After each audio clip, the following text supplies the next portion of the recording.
Welcome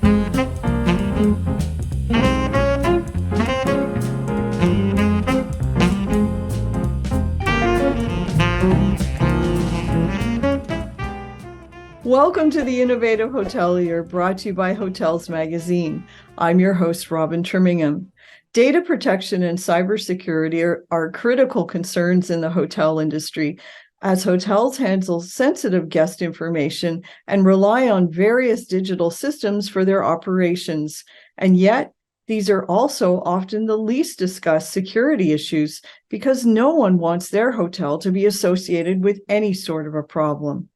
If you're an international brand, you most likely have an entire team working around the clock to keep on top of potential threats and monitor who has access to what data. But if you're an independent hotelier, what do you do? My guest today, Todd Johnstone, is CEO of Allbridge, a leading technology solution provider for the hospitality industry. And he's here today to offer ideas and advice for data protection and cybersecurity in the hotel industry. Join me now for my conversation with Todd. FOH is a global food service and hospitality company that manufactures smart commercial-grade solutions. Headquartered in Miami, the company designs and manufactures all their restaurant and hotel products. They have showrooms and distribution centers located throughout the globe, and their products are always in stock and ready to ship from any of their distribution centers worldwide.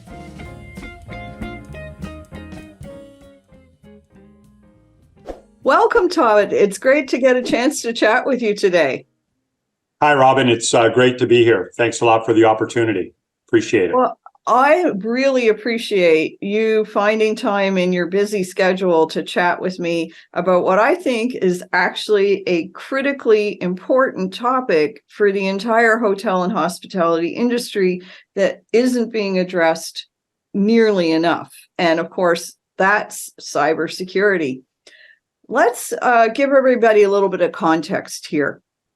You know, cybersecurity for hotel and hospitality industry that's a pretty specific thing. What got you interested in all of this? Yeah, I think it started really with an interest in technology, Robin, early in my career at GE. And how I learned. I didn't grow up as a technologist or an engineer, but learned how it could drive, things like improved monitoring, safety, efficiency, performance in equipment, the services we sold, and for our customers and our teams. But over time, I think we've seen, definitely have seen technology could be used for nefarious purposes, right? Mm-hmm. Negatively impacting people and businesses. We've seen a dramatic increase in cyber attacks each year, and we frequently see high-profile breaches in the media. So coming into this industry 3 years ago and realizing from both the standpoint of being a guest, but also now a supplier of critical services and solutions to our customers in the hospitality industry. We see this as extremely critical and serious. It's great to be discussing this topic today, as when we speak and listen to the CIOs and the operators at these properties and the leaders of the company, security is by far the top of their priority list. Well, we certainly hope it is. I think one of the problems here, if you're not a global brand where you have an entire team, an entire department who monitors these things all the time, I think there's a lot of misunderstanding about, what is cybersecurity? What is a data breach? What's the difference?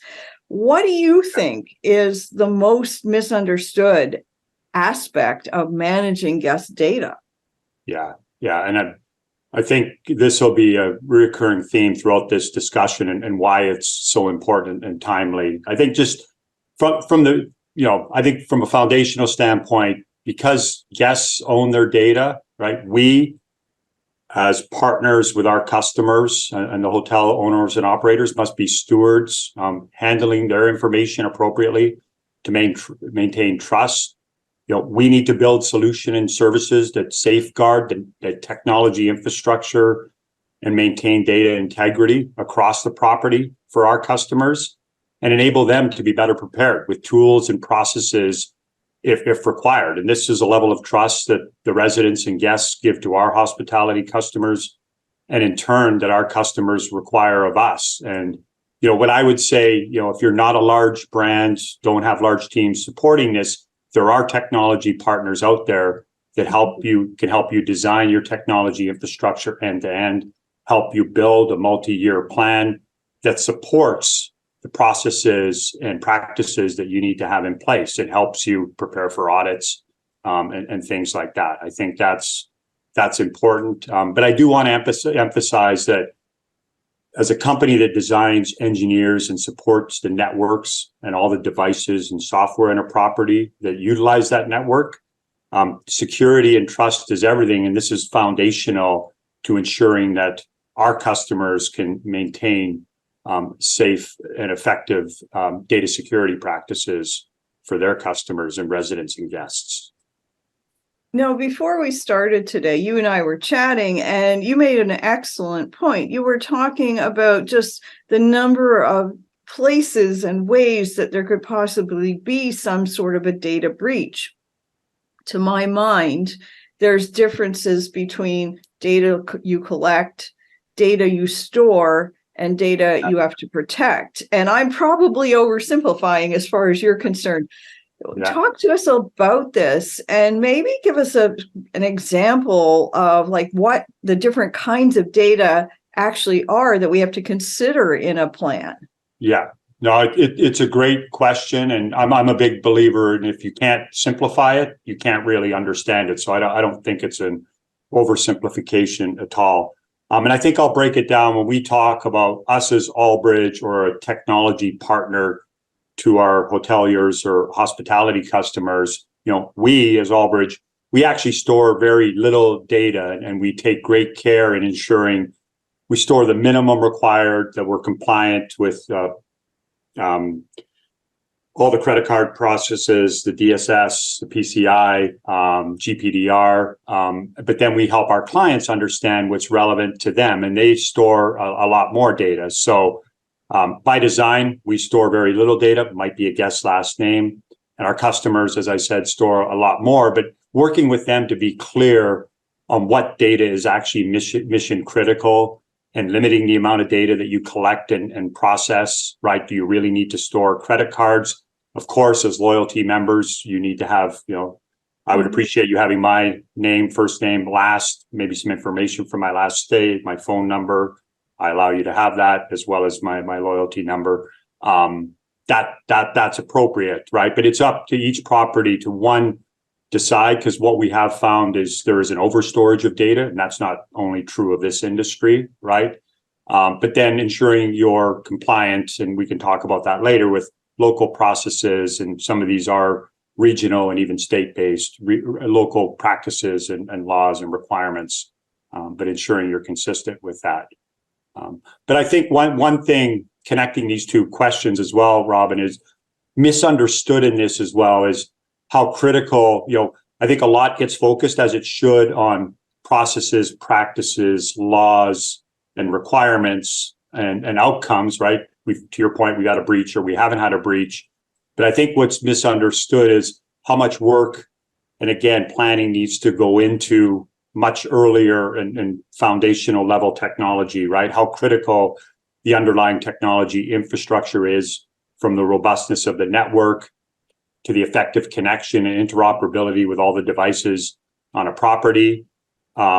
And having appropriate connected technology is not only the backbone for the resident and guest experience, but also for the security, because one of the major issues is where access points or hackers can breach into, and minimizing the points of penetration that they can access into. And we'll talk later about where we see breaches occur. It's not typically where you would expect. It's where access points from apps or things that sit on the network are allowed to an opportunity to tap into the network and the data. Yeah, it's very interesting subject, because I think there's a lot of misunderstanding, simply even around like what needs to be stored in the first place. And you're making me think of a question that I would love to ask, because, the old Salesforce approach, and I'm meaning just the process as opposed to anybody's brand, was that you want to know absolutely everything about your customer. And you're going to glean every single last piece of information you can. And you're going to store it in a computer so that anybody can access it. Yeah. How do you begin to rethink what you really need to do if that's your mindset coming into this discussion? Right. What I would say is first of all, there's a lot of material out there on things like PCI DSS compliance, GDPR requirements, those that have access to a legal resource, appropriate legal resource who understands data privacy laws, and they change frequently. So that's important. Technology partners like us can help you with those requirements. But as we discussed a minute, what's important is not less is more, but appropriate is more, right? And really ask what data you're storing and for what purposes. And we really try to take a minimalist approach. And where we do store data, it has to be acknowledged and accepted and allowed by our customers. And again, we know our customers need to have access to more data. They are interacting directly with their guests and their consumers. But I think understanding the laws and practices, whatever you can discern online, if you have access to legal resources or a technology partner, can really help you do that. But like a lot of data, and I think just to your point, taking a step back from a Salesforce approach, there is way too much data that gets stored and not used. So I think just having a vitality process for your data and a churn and a cleansing to ensure that you're keeping only what's critical is important. That makes sense. Let's dive a little deeper into this. Can you give us a sense of how common hospitality data breaches actually are? And is there a most common type of data breach? Yeah. Well, specifically, I can't or won't, and I'm not aware of every or even significant breaches that happen, but I can't speak specifically about individual brand or property breaches. But we've all seen the well-documented public breaches in our industry and many other industries over the years as well.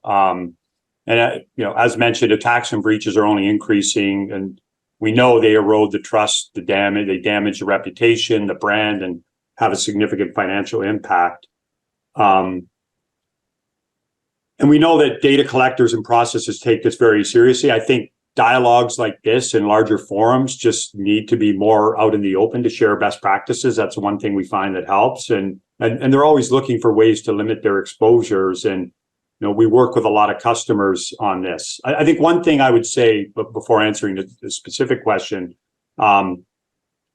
and I'm almost touching wood as I say this, is the magnitude impact of the individual breaches we see seems to be declining because I think of some of the processes and procedures and checks that companies are putting in place, because the type of data, your exact question a minute ago, that is being stored is more limited, right? For example, 10 years ago or less, we'd hear about a breach where hackers might have taken an entire database of credit card numbers, right?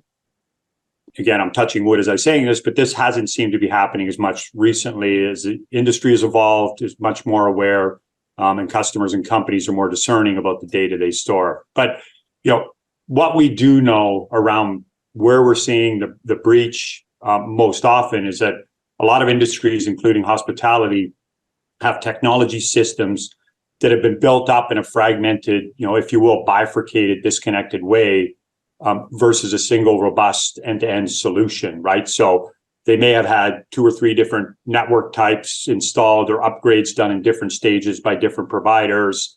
The voice system is disconnected from the HVAC and some of the door lock systems and other parts.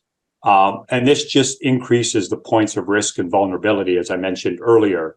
the common denominator in most of these breaches that we see is multiple points of vulnerabilities from various edge devices and apps in a fragmented technology design, and coming from places where some vendor is doing something over here and they breach. That's been the entry point for the hacker to get into the core network, right? So having an appropriate current end-to-end technology solution that connects and ensures all devices are interoperable in a single security system, and then separating the networks. And we can talk about that later, where the guest network is separate from the hotel staff, if you will, and separate from access points to or access to conference centers and things like that. But the common denominator we see, Robin, is just fragmented, historical, kind of patched together technology that's created multiple access points into the network. Well, that completely makes sense, because in a legacy system, some stuff was going to have been deployed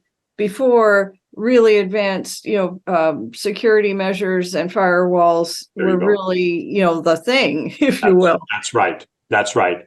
Yeah, and so there is, as there should be, there's a lot of focus on policies, procedures. Am I current? Am I ready and aware?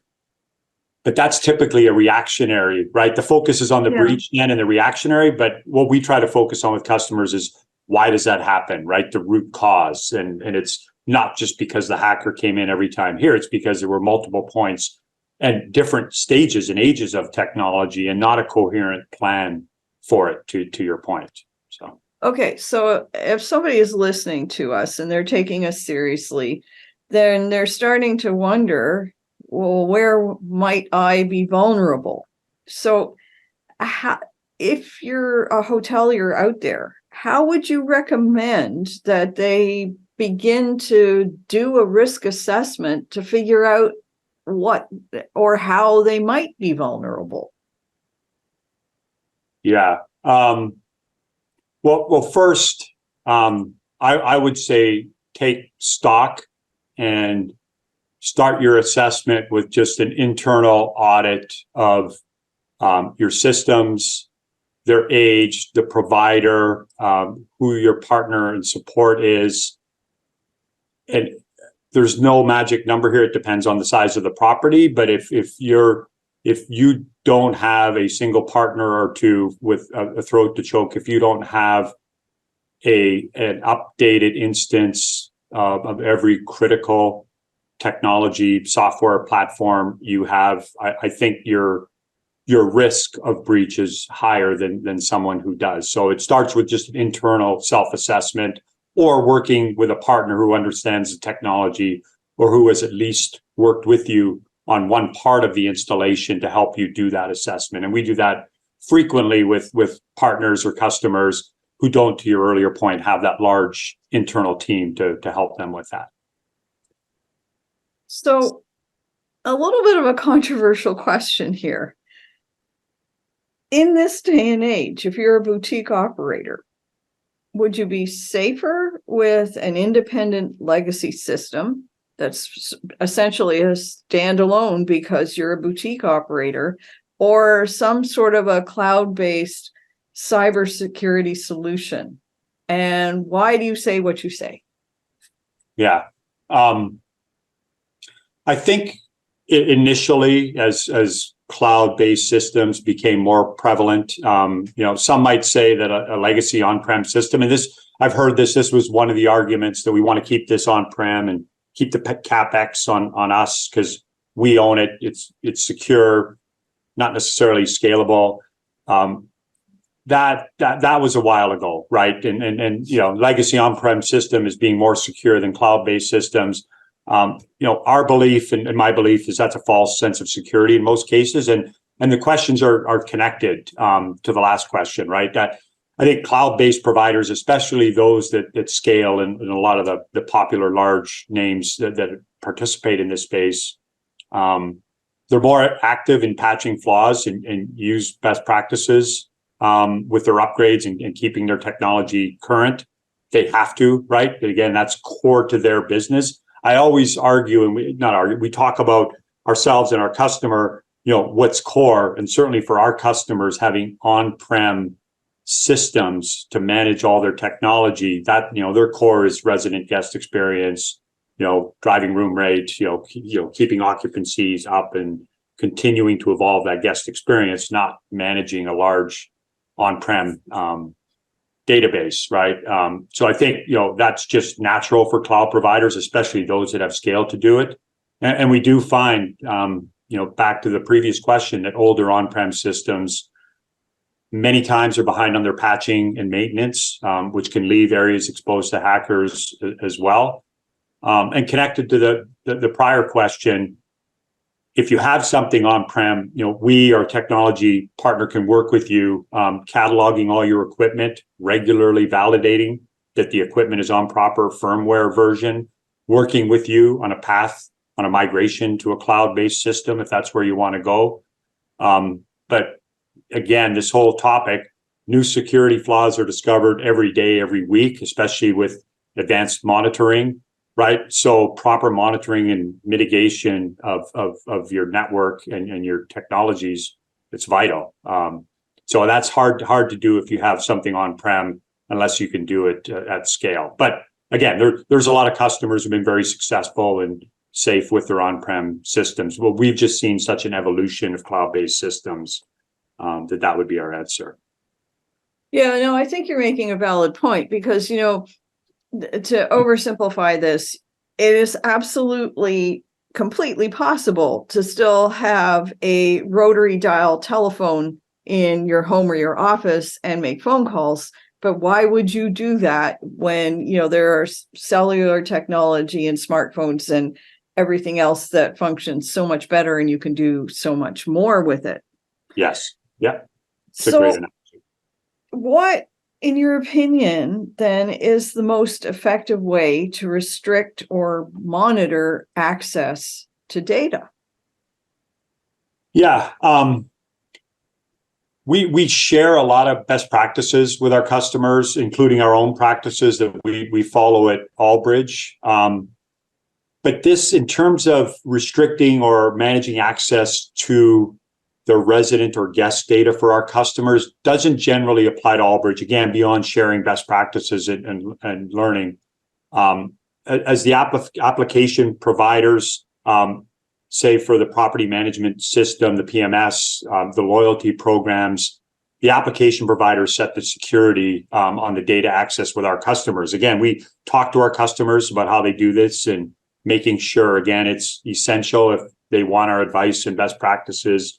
And back to the earlier point, it's mission critical data they need, making sure it's compliant with the PCI DCS standards and certifications. But generally there we're sharing best practices, Robin. We're not setting that access or restricting it for them. Established in 2002, FOH is a woman-owned global food service and hospitality company that manufactures smart, savvy, commercial-grade products, including plateware, drinkware, flatware, hotel amenities, and more. Driven by innovation, FOH is dedicated to delivering that wow experience that restaurants and hotels crave, all while maintaining a competitive price. All products are fully customizable, and many are also created using sustainable, eco-friendly materials such as straws and plates made from biodegradable paper and wood and PBA-free drinkware. FOH has two established brands: Front of the House, focused on tabletop and buffet solutions, and Room 360, which offers hotel products. Check out their collections today at fohworldwide.com.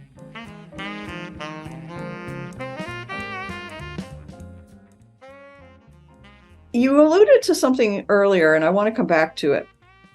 From every hotel on the planet has been rushing around installing Wi-Fi, upgrading Wi-Fi, installing, guest room entertainment systems, particularly since the little thing we call the pandemic. Yeah. Why is it so critical to ensure that entire Wi-Fi network is completely isolated from, the rest of your hotel operating system? Yeah. No, it's great. It's a great question. Yeah. No, not only isolated, but well thought out, planned, and current and appropriate for not only the performance you expect, the experience, but also for the security. Back to your point, right? The security protocols in the network providers we work with are going up and improving every year. So, it may seem obvious, but probably not discussed or thought about enough. And Wi-Fi requires more scrutiny than the rest of the network, because potential hackers can remain hidden. Or in a hotel, someone with malicious intent could come and sit in the lobby or in their car outside the building and attempt to access secure data without being noticed. And again, we always design our networks with separate access for guests, staff, and other users. And again, that's just to limit entry points into the mission critical data and ensure the firewall and the access rules and the security or robust and just a basic requirement for anything that goes into the network. But, the isolation and the separation of these networks, again, in a proper, well thought out planning process, either at renovation or construction or over a multi-month or year plan to upgrade the Wi-Fi in the network in a building is key. I sort of get the sense that particularly if you're a smaller operator, it's the what you don't know that can actually hurt you. I can foresee somebody at a hotel somewhere saying, okay, we're going to get a cloud-based system. And then, we can set it and forget it and we'll be good to go. Amazon S3, they'll take care of everything. What do you think of that point of view? I think it's extremely risky and naive. I think there's a lot of great technologists at the hospitality and the properties, but one thing we learn in any industry is, again, what's your core value proposition and competency, and are you partnering with the right people who live and breathe this every day? Meaning network performance, interoperable technology, data security, right? That we take as seriously as you do. I think that's very important. And in terms of sitting and waiting, the audit process, which for cyber can and should happen annually as a calendar event, shouldn't just be a calendar event, right? It should be always in continual. The security auditing, as I said, should not just be on a calendar. New vulnerabilities are exposed every day. So just sitting and waiting is not a strategy. It's literally minute by minute daily monitoring of the network, automated reporting on equipment with vulnerabilities. That's a complement to regular quarterly internal audits, monthly internal audits, and an annual audit, and being ready and proactive in ensuring you're ready for that process. For example, Robin, we've got a software called Skyway, which does advanced monitoring on all devices we put into our properties, and that's continually reporting, every hour, every day on firmware vulnerabilities, and allows the teams to quickly take proactive action right before a vulnerability actually becomes a threat or a breach. And that's where having a partnership help, or if you have a team that's big enough.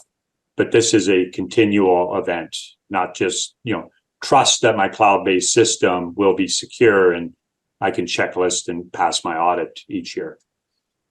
I think that is very good advice for everybody. And I think what I would add to all of this, if you serve meals, you wouldn't operate a kitchen without somebody you called the chef. So if you are, interacting with data and you have all these different operations and departments, why would you be operating all this complicated stuff without somebody who truly understood it? Yeah.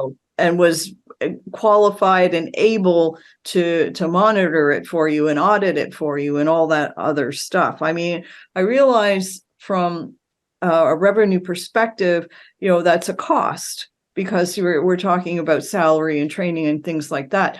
But I also think there's an argument to be made that ultimately in the long run, you're going to save money because you have somebody who really knows, what you need, what you don't, and when you need it, and all that kind of stuff.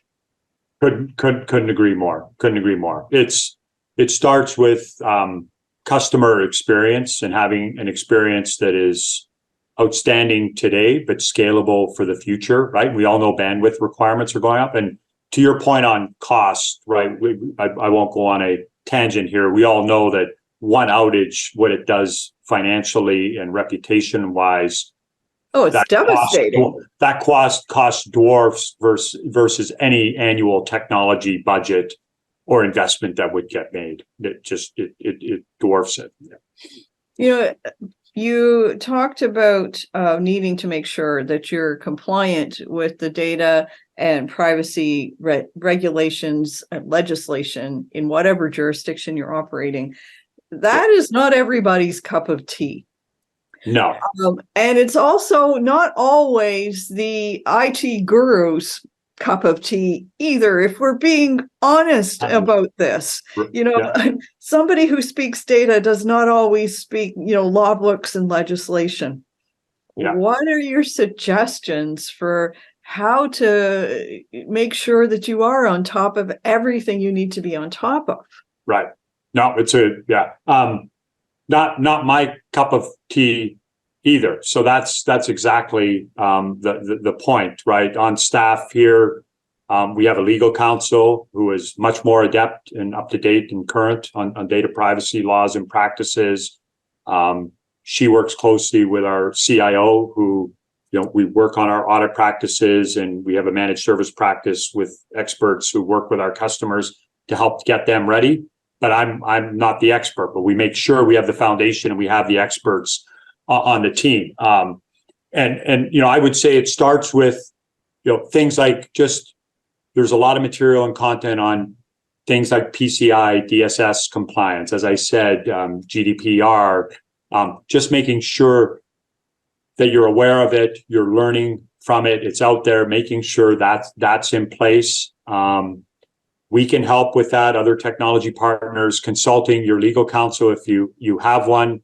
But it's critical to have experts and know who those experts are. To your point, it's not me. It's not necessarily the CIO. We want to be working with the CIO on the technology and the infrastructure design, right? But knowing who those experts are, because as we know, the laws and the requirements change frequently, and location is dependent in many cases. And more importantly, the hackers and the attacks become more and more sophisticated and frequent. So I think that's the most important point. But we also know it's incumbent on our customers to ensure the data privacy and security for all guests. So knowing who that person is internally, or people are, knowing there's a lot of material out there to learn from. And again, we've got a team here at Allbridge who works internally and with our customers to share those best practices. But it's important. Yeah, it is. All of this is making me think of a question I would love to ask. And I'm going to try and say this as clearly as I'm able to, not being the IT person in the room. I get to talk to a lot of people who are involved in the development of AI and the apps and the what's next as the apps get smarter and they learn to talk to each other and interact with each other behind the scenes in a way that humans don't generally really understand. Right. Yeah. So one of the most fascinating people I talked to recently was talking about a world in which your platform will be very, very fluid. And you'll be able to just plug in new apps anytime something good comes along that you want to integrate or take advantage of. And how wonderful it will be because you'll have some kind of chat bot that will be able to talk to a completely different system, and it'll be ordering food for you and goodness knows what else. Yeah. That sounds like a completely different game when it comes to cybersecurity. Yeah. Tell me where you think all of this is heading in words that are more accurate than what I just said. Yeah. No, again, your words are accurate and scary at the same time. And it's something we think about a lot. And frankly, there's if I had a perfect answer today, it wouldn't be a truthful one. It's something we talk very closely with our networking and our cybersecurity partners that we use to do our installations and put our technology in place. I think the key is the robustness and can the networks and the security stay ahead of that level of sophistication and knowing what is an attack versus a helpful or useful or an AI interaction that's required. So think, penetration testing, risk assessments, points of entry into the network and into the data, and putting an app, in a ubiquitous way on top of a network has to be separated from access to that hopefully limited mission critical data you have. And I'm sure experts in technology far better at it than I am would talk about an evolution over the last 10, 20 years of how security has evolved. And I think we're just, to your point, we're on an accelerating path now with AI, and it confronts us with a whole host of, I think, mostly opportunities, but some challenges too that we need to stay ahead of. I absolutely agree with you. I find AI a fascinating field. I am in no regard an expert on any of this stuff, but you would think it's going to have to come to a place where if all the apps are like cars parked in a garage, then the app can't come out of the garage without the entire system knowing that it has and where it's going to, or something like that. Great analogy. Yeah. I'm thinking of the app floating over the net and where it can it can't come out of the garage, and there's an indicator. That's a great. Okay. Great your spaceship is better than my car garage. I completely agree with you. That's it. Yeah. Okay. Yeah. So we got a couple of minutes left here. I'm going to ask you my favorite question. I ask most of my guests this question. What's your key message for everyone who comes across this broadcast? Yeah, I would say, please don't just think about the outcomes or obvious end state or breach or no breach, if it will. The outcomes are important, but it's the lead in, the structure, the process to get there. And it's not just, as I said, doing a once a year audit. I think what's key is evaluate your cybersecurity readiness and protection with the lens of your underlying network. Is it appropriate? Is it current? Does it connect in a compatible way to all the hardware and software that needs and uses technology that accesses data? And that's the foundation, and ensuring it's robust, current, and limits vulnerability points. This is, to your point, limiting those vulnerability points, understanding where they are, knowing when something comes in, and that's what's designed in. Do an assessment of, do you have fragmented, multi-age, multifaceted technology that maybe doesn't connect well, and multiple partners who you can't work with and point to say, help me with this entire solution. And that could be for one property, or that can be for a brand who manages thousands of properties. I think that becomes even more important. I've talked a lot about an individual property here, but there's data that gets stored and saved at a property level. There's data that gets stored and saved at a corporate level. And why shouldn't the technology be connected and able to ensure that's as safe as possible? But we bifurcated the technology. So having that foundation is critical. I think the other thing, just whether you have the internal staff or have a partner who is a trusted expert in designing, implementing, supporting, and owning that end-to-end technology, in your properties and hopefully for the entire property estate, if you will. So I think, that the message would be, this is critical to protecting, our customers, the hospitality companies and their residents and guests, while ensuring a seamless world-class experience with everything that technology enables. I see this as a necessary evil, if you will, as a part of just a great technology experience. And what our customers have done for their residents and guests is amazing, and we just have to continue to keep them safe. I agree. Taking care of guests, that's the name of the game. Todd, I want to thank you so much for your time today. It's been a pleasure to meet you. You've been watching The Innovative Hotelier. Join us again soon for more up-to-the-minute insights and information specifically for the hotel and hospitality industry.